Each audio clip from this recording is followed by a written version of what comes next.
I'm Hanaraya Bacala and I will be the first reporter of these topics. So our topic are biodiversity and ecosystem and genetically modified organisms. But before we proceed, let me read the objectives first of the biodiversity and ecosystem topic. So at the end of this module, students should be able to determine the interrelatedness of society, environment, and health. Create a diagram that would show the relatedness of species in forming up a diverse and healthy society without compromising one another. Identify everyday tasks and evaluate whether they contribute to the wellness and health of biodiversity and society or not. And lastly, appreciate the value of conserving biodiversity. The United Nations declared 2010 to be the International Year of Biodiversity, the International Year for the Rapprochement of Cultures, and the International Year of Youth. Biological diversity, also known as biodiversity, refers to the variety of life on the Earth and the natural patterns it forms. This diversity often understood regarding the variety of plants, animals, and microorganisms. About 1.75 million species are identified, mostly small creatures such as insects. Some scientists believe that there are about 13 million species, though estimates range from 3 to 100 million. The loss of biodiversity threatens food supplies, opportunities for recreation and tourism, and sources of wood, medicines, and energy. It also interferes with essential functions. The International Year of Biodiversity focuses on boosting awareness of biodiversity's importance by promoting actions to foster biodiversity worldwide. Various partners have committed to actively participating in or organizing activities and projects for the year-long event. So now, let's dig into the main topic. Biodiversity and ecosystems are fundamental to understand our natural world. Biodiversity refers to the vast variety of life on Earth, from single-celled organisms to large multicellular beings. So, bio means life and diversity means variety. It encompasses not only the species themselves but also their roles within the ecosystems. So now we have biodiversity. Biodiversity is a source of essential goods and services that sustain life. As highlighted by Velagio Global in 2009, it has significant value of food, agriculture, medicine, and industry. So, as you can see, right here, we have different images. And each image illustrates a different aspect of biodiversity. For example, a field of flowers showcases plant life that contributes to pollination, soil health, and habitats. And we also have coral reefs. Vibrant coral reefs are among the most biodiverse ecosystem, supporting marine species and coastal communities. So according to the National Ocean Service, coral reefs serves as a natural barrier against waves, storms, and floods, helping to prevent loss of life, property damage, and erosion. Here we have the different types of biodiversity. First, the species richness. Different types of species in a community. The extent of species diversity in different areas is referred to as species richness, which is dependent on the varied environmental conditions. In simpler terms, species diversity refers to different types of species found in a community. Species richness describes how many different species exist in a particular area. Areas with varied environmental conditions, such as large bodies of water, tend to have higher species richness than areas with less varied conditions. Second, ecosystem diversity. The different types of ecosystems, such as terrestrial or aquatic, natural or artificial, are sustained due to their strategic geographical locations on Earth. Ecosystem diversity means the variety of different ecosystems. These ecosystems exist because of their location on Earth and the conditions found here. Third, genetic diversity. It is to develop specific characteristics that permit it to adjust to new environmental pressures such as climate change or disease.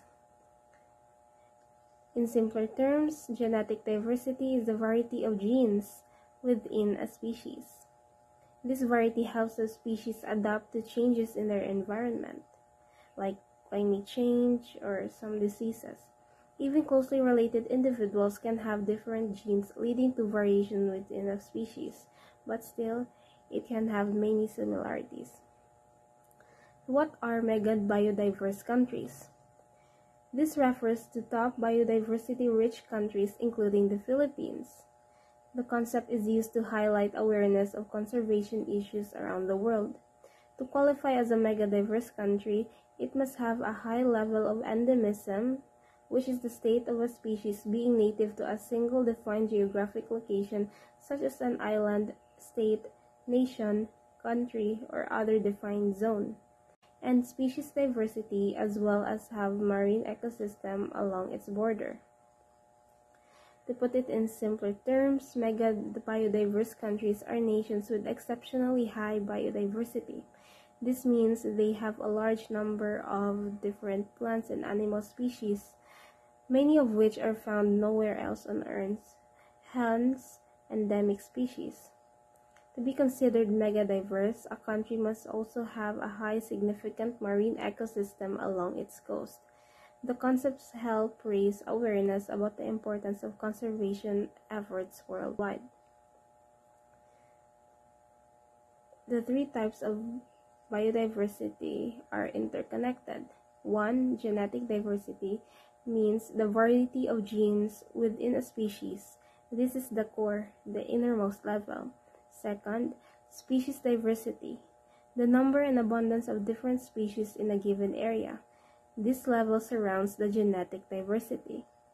Third, ecosystem diversity, the variety of different ecosystems like forests, grasslands, and oceans. This is the outermost level encompassing both species and genetic diversity. This shows that all three levels are interdependent. The ecosystem determines which species can survive, and the species' genetic makeup allows them to thrive in that specific ecosystem. So, I'm Janilo Serna, and I will be discussing about distribution of biodiversity. So first, climate.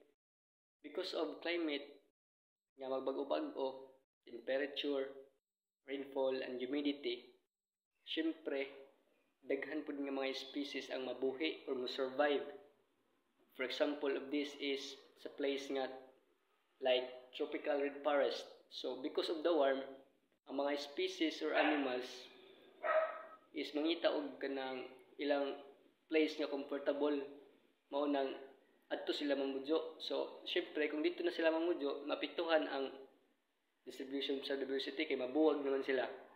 And then altitude, because of lain-lain nga temperature sa usa ka lugar, lain-lain pud ang mga species nga mamudyo. And then mo nang makakos siya og distribution of biodiversity. And then soil, and then presence of other species. So kani ang presence of other species is maka-apekto because namay uban nga mga species nga mas stronger or mas brave, mo nang mapildi nila ang mga weak nga mga other species, mo nang mamalhin, mo nang mabuwag hinumpod sila, then makakos sila sa distribution of biodiversity. And then biodiversity hotspot. So himang naman ta nga lain-lain nga lugar makasurvive ang mga species, just like mga fish, dapat sila sa tubig. And then ang mga bird kailangan na sa forest or mga tree. So mao nang hotspot or biodiversity hotspot, maka-apekto gyapon sila kay tungod nga na mabuwag ang pag-distribute sa biodiversity. And then next is changes in biodiversity. Ang main example nga sa changes in biodiversity is alteration, because life changes in climate, land use, and pollution. So because of climate, lain-lain ang mga mo-grow or makasurvive nga nga time. And then land use, because wata kay mangnog ka na nga land is gabiton sa lain-lain nga mga purpose. And then pollution, syempre kung polluted ang lugar is gamay ra jud ang species nga makapudyo nga na. And then here comes the threats in biodiversity. So, when you say threats, so mga kahadlukan. First nga is habitat loss and destruction. Example nga of habitat loss is kanang deforestation. Is kanang pamutdo ng mga kahoy, ang mga langgam or other species nga namudyo is wala maod-an og mga lugar. Then kana pud sa dagat kanang pag dynamite bitaw dynamite fishing. So maka-cause man baguba ang mga coral reefs, and then maka-cause man habitat loss para sa mga isda. And then overexploitation. Sa overexploitation, example ni is hunting and fishing. So kadlabi na karon nga ang mga kibang nang juta nga ang atong source of one of our source in life is kanang mga pagkaon is ang mga animals. Because of that, ma-exploit hinon sila. Example ni is sa elephant, ang ilang mga horn is himuon nga mga ivory and other mga animals nga himo og meat. So tungod nga na ma-exploit hinon ng ilang mga species, and then logging, and then pollution. Threats pud ni sa pollution kay kung dili healthy ang usa ka lugar, gamay ra ang mamudyo, and then ang sa pagka-cause nga na is dili healthy ang mga species. And then next is consequences of biodiversity. So consequences of biodiversity is even nga na palibutan natin sa mga technology or in our generation is with the use na ang technology, kaya nagpasabot nga ang biodiversity or our nature di lang pasagdan ang atong mga responsibility, because responsibility nato nga mapangalagaan ng mga other species or ang atong nature is makatabang ra pud nato, because it provides essential for life. So ang atong mga kinahanglan sa atong life, especially sa food, di ba diri ta manguha, and then healthy ecosystems protect us. Then protecting biodiversity means protecting life for ourselves, for nature, and for future. I am Christine Rose Resus, and I will be the one discussing the following topics. So, we have here nutritional impact of biodiversity.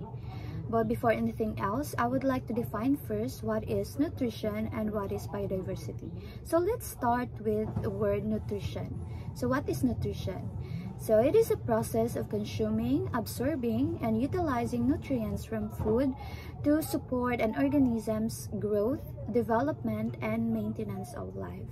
So simply, nutrition is nag-refer sa mga foods nga gina-intake nato that contains nutrients, vitamins, or substance that can maintain or help to have a healthy body and to maintain a healthy lifestyle. Now we have this what we call biodiversity. So I know that it is already defined by the previous reporter, but let me refresh your mind to more information and better understanding on my topic. So what is biodiversity? So biodiversity is the variety of life on Earth, encompassing all living organisms from microorganisms to plants and animals, and the ecosystem they inhabit. So basically, biodiversity is nag-refers to those all living things on the entire Earth, such as plants, animals, or even fungi and microorganisms, and also the ecosystem nga ilang na form.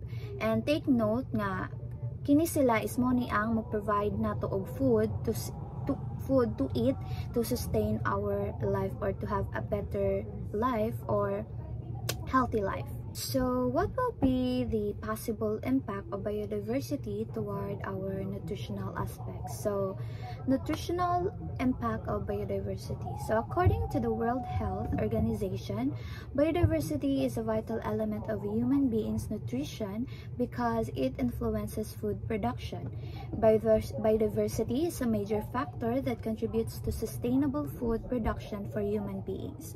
A society or a population must have have access to a sufficient variety of nutritious food, as it is determinant of their health as human beings. Nutrition and biodiversity are linked at many levels, the ecosystem with food production as an ecosystem service.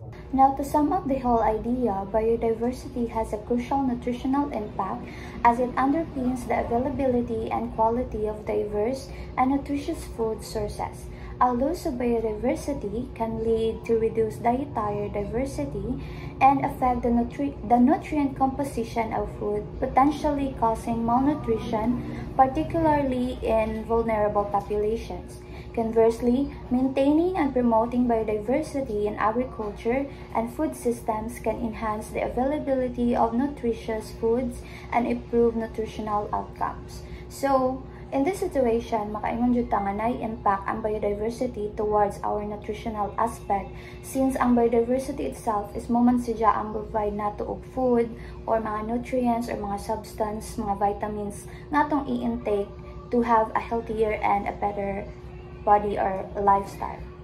So nay duha ka situation ingani nga ingon ta nga naay impact ang biodiversity towards nato humans in our nutritional aspect. So first is natay gitawag nga nutritional loss of biodiversity and high of biodiversity. So let's talk first the loss of biodiversity. So first, loss biodiversity is muna sadya ang mga area nga kuwang og access towards sa biodiversity, which is mga plants, mga animals, or mga laing pang living things nga mo-provide na to food. Ang example ingani is kanang mga nagpuyo sa city. Since we all know nga, if naka sa city, wa tayo ka-adji access sa mga trees, sa mga foods, or di ta kadali-dali og tanom.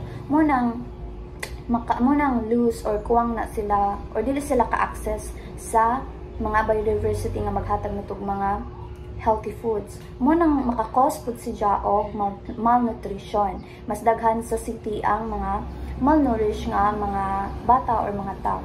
So the second situation is ang high of biodiversity. So when we say high of biodiversity, mo ni siya ang mga lugar nga napalibutan og mga plants.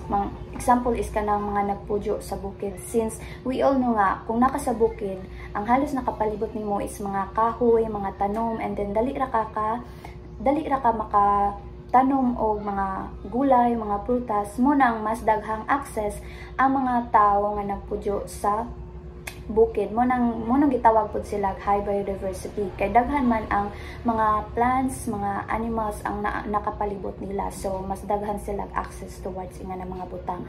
So mo na yung mga impact sa biodiversity towards sa atong nutritional aspect. It can maybe in negative way or in positive way, depende sa sitwasyon or situation kung asa ka or isa ka napuyo. So we have here the health, biology, and biodiversity. So we were going to tackle what will be the relationship between these three. So almost all living organisms are dependent on their environment to live and reproduce. Basic needs of living organisms such as air, water, food, and habitat are provided by their environment. The evolution of human beings was due to improve access to these basic needs. Advances in agriculture, sanitation, water treatment, and hygiene have had a far greater impact on human health than on medical. Environmental hazards increase the risk of cancer, heart disease, asthma, and many other illnesses. These hazards can be physical such as pollution, toxic chemicals, and food contaminants, or they can be social such as dangerous work, poor housing condition, and urban sprawl and poverty. Unsafe drinking water and poor sanitation and hygiene can lead to infectious disease such as diarrhea, cholera, and etc. The interrelation between human health and biological diversity is considerable and complex.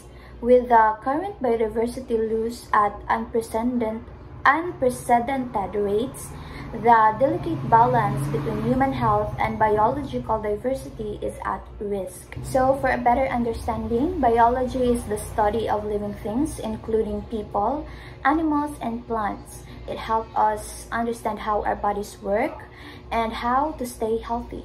Biodiversity means having many different kinds of living things in nature, and a healthy environment with rich biodiversity gives us clean air, water, food, and medicine.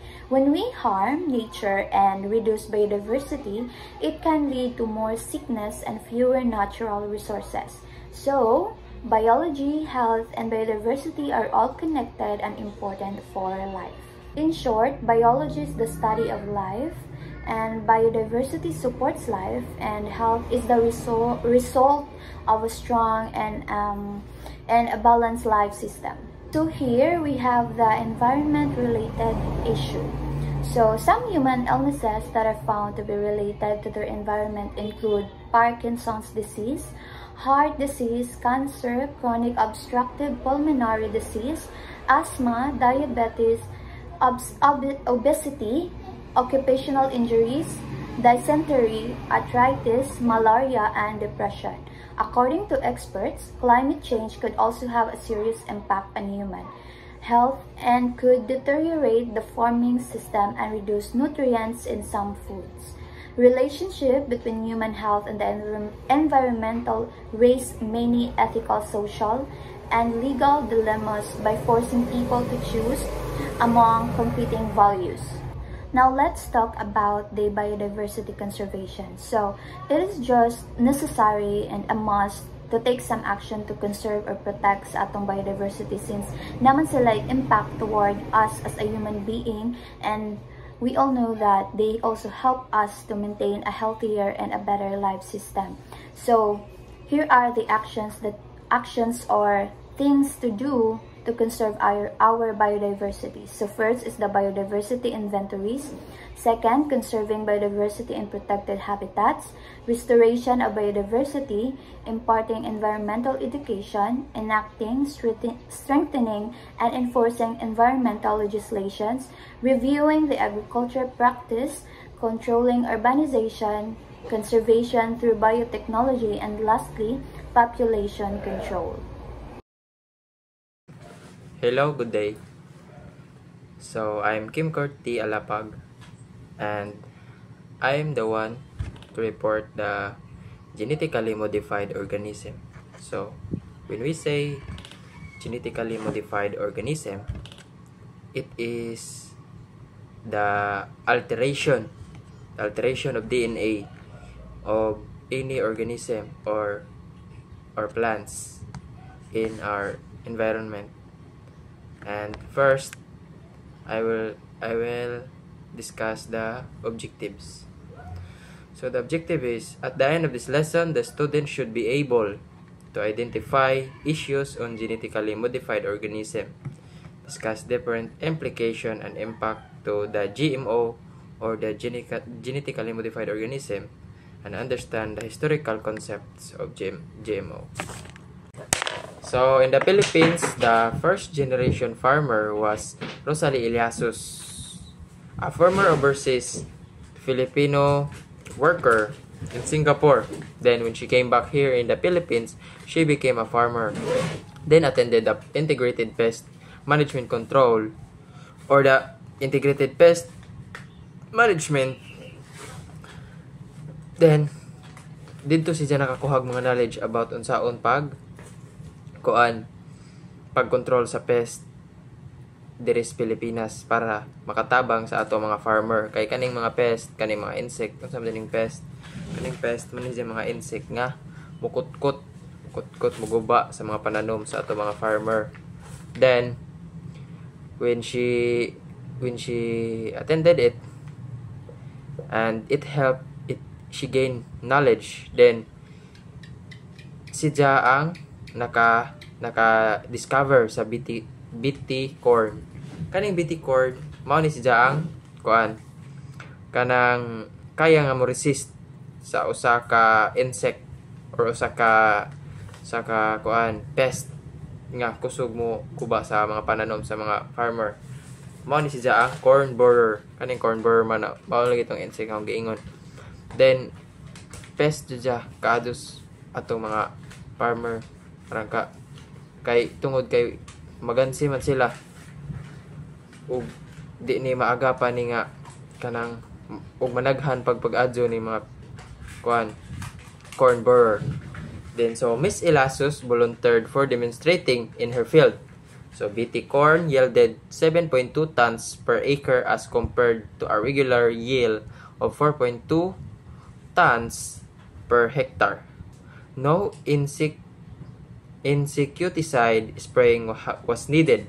This is one of the success stories of genetically modified organisms, GMOs, on Kiko 2016. So, mo to agatong BT corn ni nga na-discover is kanang usa ka success sa this Pilipinas para sa genetically modified nga organism.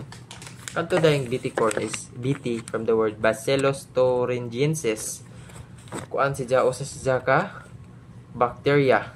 A bacteria, soil-dwelling bacteria that naturally produce toxin that fatal any insect. So, katong bacteria gibutang to dito sa corn. Basig matinga mo. Katong nga bacteria dito makadaot sa tao. Pero makadaot to just mga insect. Kaya nga mo resist ang tao ato, pero insect can resist that kind of bacteria, the Bacillus thuringiensis. Mo nang gitawag siya BT corn tungod kay ato nga bacteria ang ato nga bacteria sa corn. So mga to, tungod ato nga corn, di na ganahan ang mga bacteria, so maapektuhan ang ubang mga pananom. So di na pud sila ganahan kay basig bahoan sila.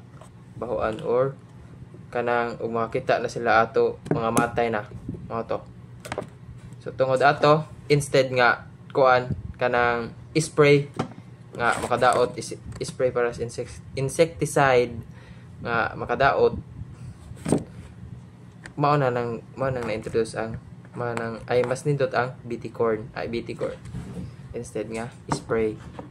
So genetic engineering has been with the human society since selective breeding was introduced to the humankind when animals were domesticated, yet the process of genetic alteration is all but natural.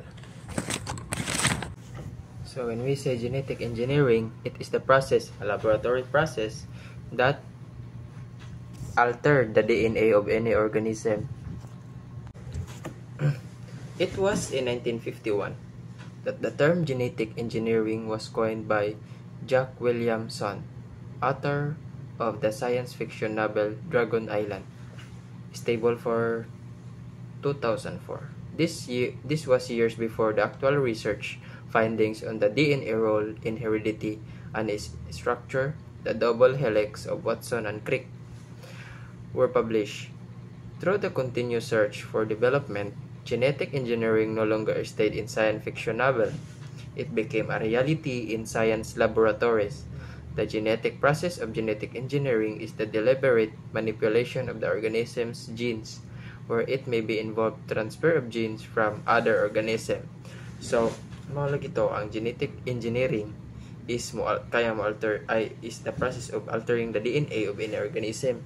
So, kaning si Watsons and Crick, kani sila ang naka-discover nga na mga bacteria nga kaya mo tabang pod sa atong lawas.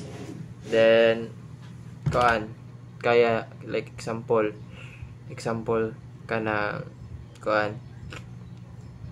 other bacteria din ibalhin dito sa lain nga lawas. Then example atong E. coli, kana E. coli nga bacteria is a good bacteria. Then napoy bad ingana daghan man nga klase. Agatong good mo tong mutabang nga mo fight against bad bacteria manang kanang og hilantan ta mao tong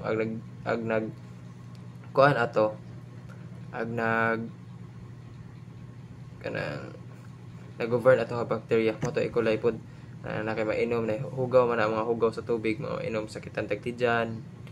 Nga na mo kuan to kanang sakitan tagtidyan no. Tungod ato kay ikulay man. So, mo nang nabati tambal nga kuan kana ay Elsiflora kana di ba mura na dag tubig imno na nimo sa agsod ato mo to mga bakterya and tungod ato mawag atong kanang kuan kanang sakit sa tiyan kanang libang-libang tungod ato kay gipatay na mas mga good bacteria ang mga bad bacteria. So that's why na important ang genetic engineering.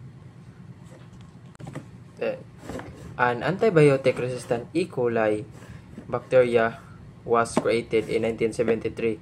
To date, there are ongoing processes on GMO such as using genetically modified male mosquito as pest control over female mosquito carrier of Zika virus. So kaning kaning genetically modified male mosquitoes di ba ang male kay lucky. So agatong nga mosquito ila tong gi butangan bitog kanang bakterya pod nga inig when they interact to other female mosquitoes ila tong mabalhin to nga bakterya. Then tungod ato di ka panaghan og maadyo ang mga mosquitoes kay mapatay man ang ilang anak. Unsa mapatay pagkajud ang kuan female mosquito. Mo tong nakanindot ato nga genetically modified male mosquitoes para makontrol ang Zika virus tungod ato. However, despite the many possibilities of creating solutions for problems and opening doors for innovations, genetic engineering faces most such opposition. Opponents raise ethical, social, and environmental issues related to genetic engineering and its GMOs. This lesson will present the existence of genetic engineering, specifically GMOs, in the different areas of life, the impact to humankind, and the controversies that surround them. So, kadtong genetically modified male mosquito. So, ang mga researcher, gibutangan to nila ang mga male mosquito o Bacterium wolbachia. Usa ka bakterya nga kaya mupatay og kanang mga bakterya nga naslamok. Then para di ba makig-interact ang male mosquito sa female mosquito. Di na makaanak agad female mosquito tungod ato nga bakterya. So mo tay nakanindot para makontrol ang population sa lamok. Then makontrol ang Zika virus tungod ato. Matayos ato. So another example of genetically modified organism is the glowfish. So the glowfish is first introduced in US 2000 pagka 2003 sa agning ning produce ay ning ang mga researchers nga ning buhatingan is Yorktown Technology. So 2 years siya usa na aprobahan sa FDA kaning glowfish. So ang glowfish usa siya ka fish nga color green. Mo glow siya when it is exposed to blue light. Mo green siya mo nakanindot sa isda din tungod ani ganahan daghang mamalit ana ilang aquarium. Pero di siya jud ingon nga naturally mo kanang mo green, mo glow tungod lagi sa genetically modified nga ay tungod lagi sa genetic engineering mo nang naingana siya.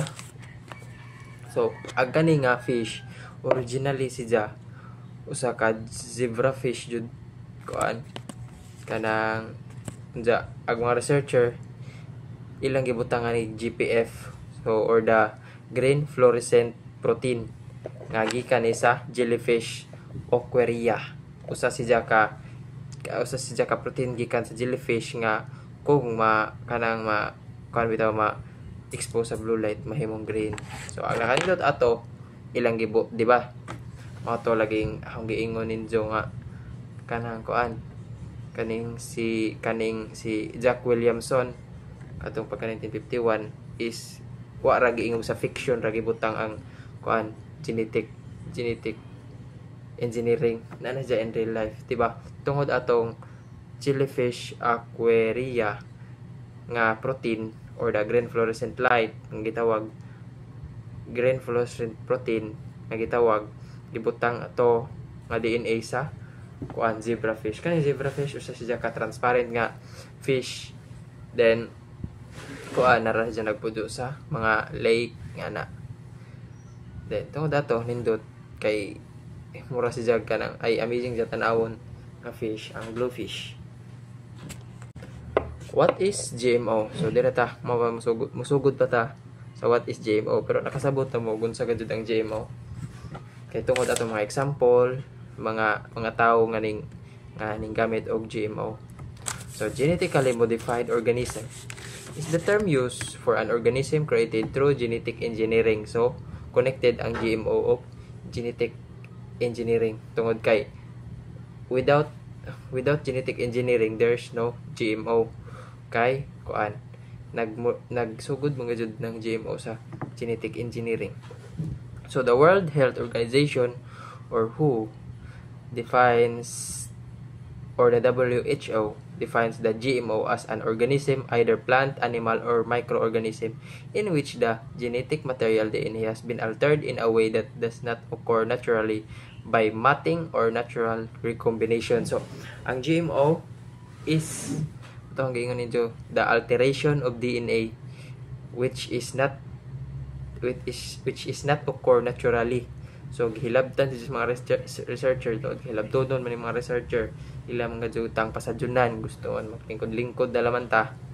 So kaning GMO is not only in organism, kani na just mga plant, pwede is animal, and the microorganism. Motong example sa microorganism, motong mga kuan E. coli, mga bacterium, ay mga bacteria katong gibutang sa lamok, katong sa corn motong sa plant, inang sa animal motong sa zebrafish nga nahimong glowfish. So below is a diagram of how bacteria genes are introduced through the genetic engineering to plant cells and tissues to breed genetically modified plant. The development of GMO was perceived to help the advancement of technology and benefit of humans in different industries like agriculture and medicine. So, tungod aning GMO, mas ni sa dyon atong life, mas kanang example sa agriculture, matong kaya sa GMO ang pest control. Tungod sa GMO, naanay ka ng mga insect na anam-anam ka-control. Kay dako magtabang ang farm ba sa mga tao. So need jud og GMO. GMO motabang pod sa pag-control sa mga pest. So matong example sa agriculture, din sa medicine, matong ang giingon pod nga example is the Erseflora mo na example ana kanang Erseflora kay kanang sakit imong tijan. Then tungod ingatong sakit kag tijan tungod kay nato yung mga bakterya nga bad bacteria imo or gikan sa imong mga nainom nakaon. Inig mo inom ka tong Erseflora, inom nimo. So atong Erseflora is the good bacteria. Then mo tabang nga mo fight against the bad bacteria. Then hantod nga maulian ka, all goods na. So all in all, GMO has a big contribution in human life. Then GMO is, even though kuan siya kanang ingon nga di natural but a scientific basis, but it helps to the people to make life easier and to have a good life and a quality life. Thank you. Peace and love. I'm Kyle Clifford Candila, and I'll be discussing about GMOs in food and agricultural industries. According to the Center for Ecogenetic and Environmental Health 2013, GMOs serve 6 major roles in these industries. First is pest resistance. Genetically modified plants to resist certain pests. It modified to fight off pests, reducing the needs for pesticides. Example, PD kern. The DNA genome of the beedi kern has been modified with a gene of Bacillus thuringiensis, a soil bacterium that produces proteins which is toxic to kern borers. Second is virus resistance. Genetically modified plants to resist certain viruses. It protects plants from harmful viruses. Example, GM papaya or rainbow papaya. The papaya ring spot virus is known to be detrimental to papaya plants.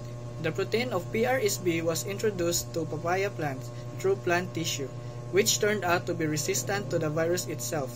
The effect was like vaccines humans have against measles or influenza virus.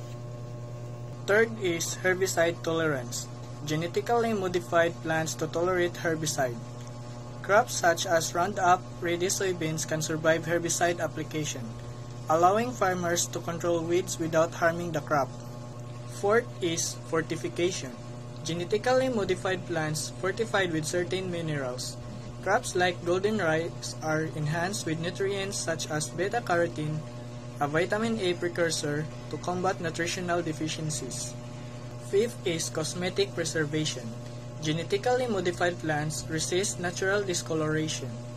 Genetically modified plants resist natural discoloration to keep them looking fresh and appealing longer. And lastly, increased growth rate. A genetically modified organisms that has a higher yield and growth than normal species. A genetically modified organism with an increased growth rate grows more quickly and yields more than its non-modified counterparts. GMOs in non-food crops and microorganisms. Genetically modified in non-food crops and some microorganisms involve the following. Number one is on flower production. GMOs in flower production are seen in modified color and extended base life of flowers. Sumoto, naturally, roses lack a true blue pigment, making it nearly impossible to produce genuine blue roses through traditional breeding methods. O sa natural nga pagtanom, impossible jud nga makita mo blue nga rose. Di na para karon kay scientists have used genetic engineering para i-insert ang murag iyang gene nga flavonoid 3,5-hydroxylase gene sa rose. Kanya mao na ang mag-help to produce og delphinidin nga mao na maghatag og bluish nga color. Mao nang karon di na kay rose red or nanay nang different nga colors jud makita na kay mga laing color nga blue nga na mo na sa example. Pero dili jud na siya pure blue like kanang mga makita ninyo sa tagnipa. Example kana sa tagnipa nga mga pang flower bouquet. O magpahimo og flower bouquet. Kuha na siya kanang color nga lilac nga color, dili jud na siya ingon nga pure nga as in blue. Ang second example is ang paper production. Modified characteristics of trees for higher yield of paper production. So, ang kahoy na substance called lignin. Usa ni ka complex polymer nga lisod tunawon o gikuha during the paper making process gamit ang craft process. Pero pinaagi sa genetic modification, ibutangan og genes for ferulic acid ang young poplar trees aron mabag-o ang structure sa lignin, making it easier to break down. Tungod ani, masayon ang proseso sa paghimo og papel ug mas daghan ang ma-produce. Gamit ang GMO technology, i-modify ang poplar trees para ang ilang lignin mas dali ma-process, leading to higher efficiency sa paper production. Ang ikatulong example kay nahisgod sa pharmaceutical production. Modified plants to produce pharmaceutical products. Ang explanation ni nahisgod sa pharmaceutical production gamit ang GMO plants. Sa kini nga case, ang periwinkle plants kanang bulak nga makita sa slide, i-modify gamit ang bacterial genes. Kung mangutan na mo kung sa purpose, ang purpose niya ani kay para mas mapa-increase ang production sa vinblastine, usa ka klase sa alkaloid nga gigamit para himuon og tambal for cancer like kanang Hodgkin's lymphoma. So sa epekto nga ni tungod sa genetic modification, ang periwinkle plant nakaproduce og mas daghang vinblastine, which is very helpful para sa pagdevelop og mga tambal para sa kanser. Kini usa ka dakong tabang sa pharmaceutical industry ang makatabang po ni sa mga tao na lagi katong may mga kanser pod. Ang ikabuhat nga example is ang bioremediation. Use of modified plants that can assist in the bioremediation of polluted sites. Kini nga slide talks about bioremediation gamit ang GMO plants. Ang pasabot sa bioremediation kay ang paggamit sa mga tanom nga makatabang sa paglimpyo sa mga hugaw o polusyon sa yuta. Example ani kay ang shrub tobacco. Scientific name Nicotiana glauca. Kini nga tanom genetically modify pinaagi sa pagdugang og gene nga tawag og phytoselatin TAPCS1. Unsay epekto ingani? Tungod sa modification, ang shrub tobacco makatabang sa pag-absorb sa mga heavy metals sama sa zinc, lead, cadmium, nickel ug boron gikan sa hugaw sa yuta. Dako po siya og biomass, so pasabot ana dali siya motubo og mas daghan og mabuhi nga tanom nga makatabang sa environment. Ang GMO shrub tobacco gigamit sa bioremediation para masuyop ang mga toxic metals sa yuta. Tungod sa genetic modification, mas epektibo siya mutabang sa paglimpyo sa polluted areas.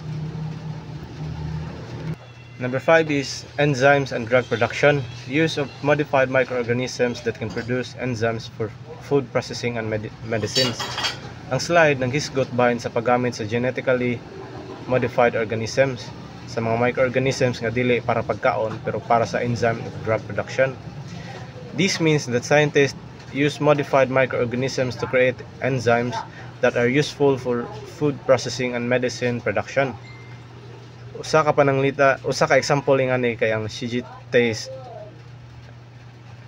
example. Kini nga enzyme gigamit para sa food flavor enhancement. Gi-produce ni siya sa mas daghang quantity pinaagi sa bacillus bacteria nga genetically modify. Giilisan ang ilang genes gamit ang gene sa thermoanaerobacter, usa ka klase nga thermophilic ug anaerobic microorganisms. Giusab ang gene sa bacteria aron makahimo sila og mas daghang enzyme nga magamit sa industriya sa pagkaon ug medisina. Another example is artemisinin. Ang artemisinin usa ka compound nga gigamit isip tambal batok malaria. Kini makuha gikan sa tanong nga gitawag sweet wormwood. Artemisinin acid is an important ingredient in anti-malarial drugs and is naturally extracted from the sweet wormwood plant. Pero karon pinaagi sa genetic engineering, pwede na himuon artificially gamit ang yeast o bacteria. Ang gene sa sweet wormwood plant gibutang sa mga microorganisms sama sa yeast aron sila na ang mag-produce sa artemisinin. Dili na kinahanglan pag magsalig sa tanom kada panahon. Gigamit ang GMO technology aron ang yeast o bacteria mahimong factory sa paghimo sa tambal batok malaria. Mas dali, mas daghan ug mas barato. Lastly is the GMOs in the medical field. Ang GMOs or genetically modified organisms gigamit na karon sa medical field. Dili lang sa pagkaon kundi dako kaayo nigtabang sa paghimo og tambal, gene therapy og research sa laboratory. Usay kakuan nga ni isang humulin or insulin. Insulin tambal ni siya para sa mga taong diabetic, especially ang mga type 1 diabetes nga dili na mag-produce og insulin ilang lawas.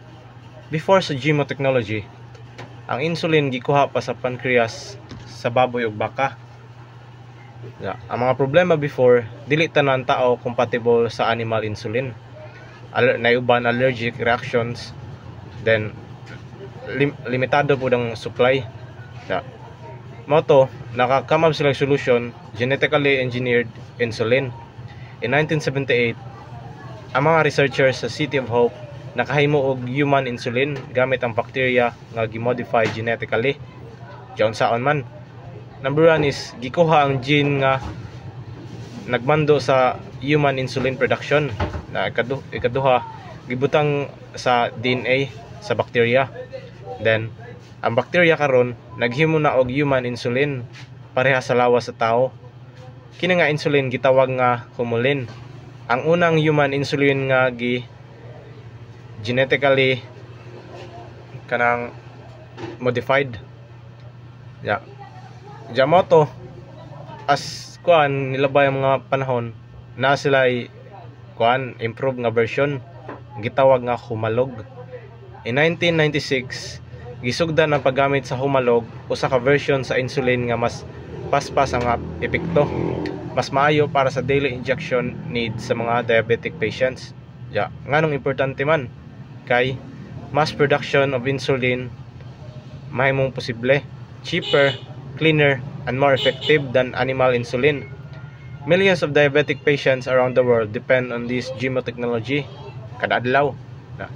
Tungod sa GMO, dili na kinahanglan pa mokuha og insulin sa mga animals.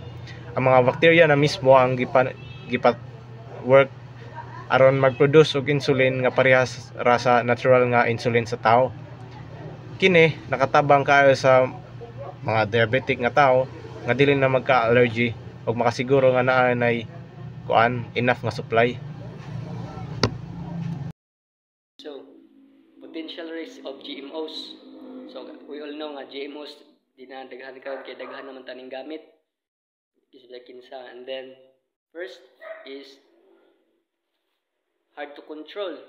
So, ang GMO hard to control kay kung maanad imong kaugalingon or imong lawas, mo na imong pangitaon. And then loss of biodiversity. Then from taking and eating GMOs.